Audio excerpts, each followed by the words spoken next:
मान्यवर, आपने इस महत्वपूर्ण एप्रोप्रिएशन बिल पे मुझे अपनी बात कहने का मौका दिया। मान्यवर, इस पूरे बिल को देखने के बाद जो डिमांड्स है माननीय मंत्री जी की, उसमें जो मौजूदा परिस्थितियां हैं उसके लिए 57,000 करोड़ रुपए की मांग उन्होंने सदन से की है मंजूरी के लिए।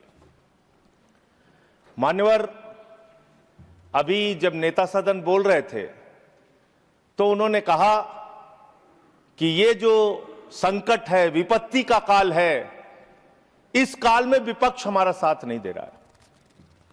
ये विपत्ति आ पड़ी है, आई हुई विपत्ति है, इसमें तो सबको साथ देना चाहिए। लेकिन मैं आपके माध्यम से सरकार से पूछना चाहता हूं, यह विपत्ति आई हुई कैसे है? मान्यवर, यह विपत्ति लाई हुई विपत्ति है। यह लाई गई समस्या है, यह लाया हुआ संकट है, आया हुआ संकट नहीं मान्यवर। तो यह लाया हुआ संकट कैसे है? देश की जनता को नहीं पता था मान्यवर, आपको भी नहीं पता था, हमको भी नहीं पता था, लेकिन आदरणीय प्रधानमंत्री जी को पता था, देश के विदेश मंत्री को पता था कि जो हार्मोज का समुद्री मार्ग है, वहां से भारत की जरूरत का 60% कच्चा तेल आता है मान्यवर, और 50% भारत के जरूरत की गैस आती है, उसी रास्ते से आती है। यह बात नरेंद्र मोदी जी को, आदरणीय प्रधानमंत्री जी को पता थी। तो मैं आपके माध्यम से पूछना चाहता हूं कि जब वो हार्मोज का समुद्री मार्ग 60% से ज्यादा ईरान के रास्ते में आता है, ईरान के कब्जे में आता है, तो ईरान से तू कौन मैं खामखा जबरदस्ती झगड़ा करने की आपको जरूरत क्या थी? इसलिए आपने जानबूझकर देश को संकट में डाला है। यह संकट आया हुआ संकट नहीं है, यह लाया हुआ संकट है, और इस लाए हुए संकट के सबसे बड़े जो प्रायोजित किया है जिन्होंने संकट, उसका नाम है देश के प्रधानमंत्री आदरणीय नरेंद्र मोदी जी। मान्यवर, यह बात देश की जनता को पता होनी चाहिए। दूसरी बात मान्यवर, आपका परंपरागत मित्र है ईरान, और खुद प्रधानमंत्री ने माना है। प्रधानमंत्री जी जब गए थे ईरान की यात्रा में, उन्होंने कहा भारत और ईरान की दोस्ती इतिहास से भी पुरानी है। ये प्रधानमंत्री के वक्तव्य हैं। उन्होंने खामेनेई जी को कुरान की पांडुलिपि भेंट की थी 7वीं शताब्दी की मान्यवर।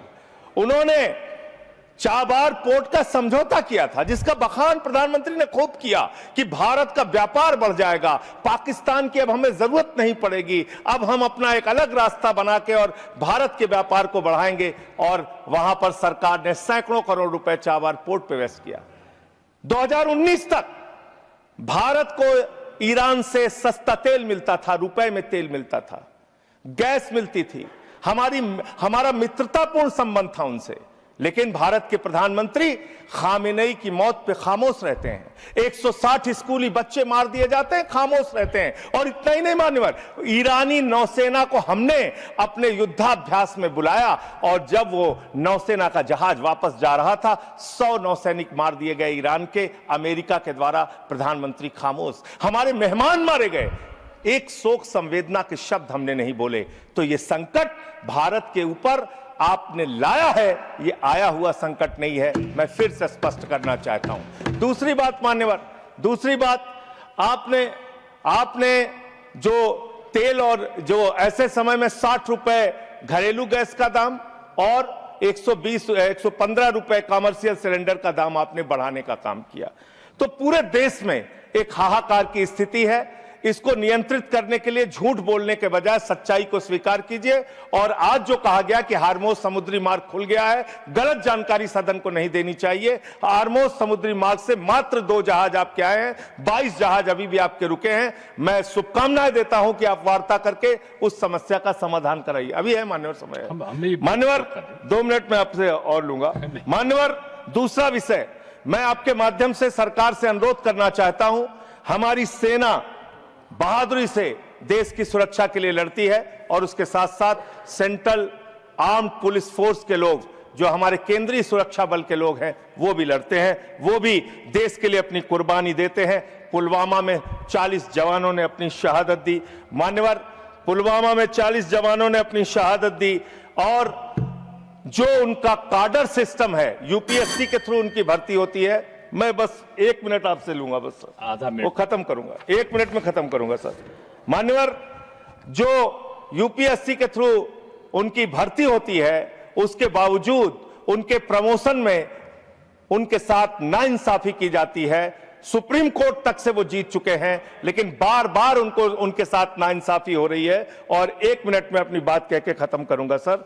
जो प्रमोशन का सिस्टम है उनके साथ, जो अन्याय उनको झेलना पड़ रहा है, वो एक असिस्टेंट, एक डिप्टी कमांडेंट को जो सीआरपीएफ में है, 18 साल में, बस खत्म कर रहा हूं सर, विषय नहीं है ना, 1 मिनट में खत्म कर रहा हूं सर। उसी के लिए डिमांड में चाहता हूं, सरकार के सामने एक प्रस्ताव मेरा। 18 वर्षों में एक प्रमोशन मिलता है सीआरपीएफ के डिप्टी कमांडेंट को, और असिस्टेंट कमांडेंट को 15 वर्ष में एक प्रमोशन मिलता है। यही हाल बीएसएफ का है। लेकिन जो आईपीएस बैच के अधिकारी हैं, उनको 4-4 प्रमोशंस मिलते हैं। हमें आईपीएस के प्रमोशन से परेशानी नहीं है, लेकिन बीएसएफ में, सर खत्म कर रहा हूं सर, 30 सेकंड में खत्म कर रहा हूं सर, खत्म कर रहा हूं 30 सेकंड में सर। मेरा सिर्फ आपके माध्यम से सरकार से इतना अनुरोध है कि जो हमारे केंद्रीय सुरक्षा बल के जवान हैं, जो हमारी वो सेना है, उसका मनोबल कमजोर ना हो जवानों का, और उसमें आईपीएस को उनकी पोस्टों पे ना बैठाया जाए। जहां डीजी, डीआईजी, आईजी बनने में उनकी योग्यता है, उनको उस पोस्ट पे बैठाया। धन्यवाद उपसभापति महोदय। 3 मिनट्स। धन्यवाद महोदय। महोदय, पार्लियामेंट हमरो भारत सरकार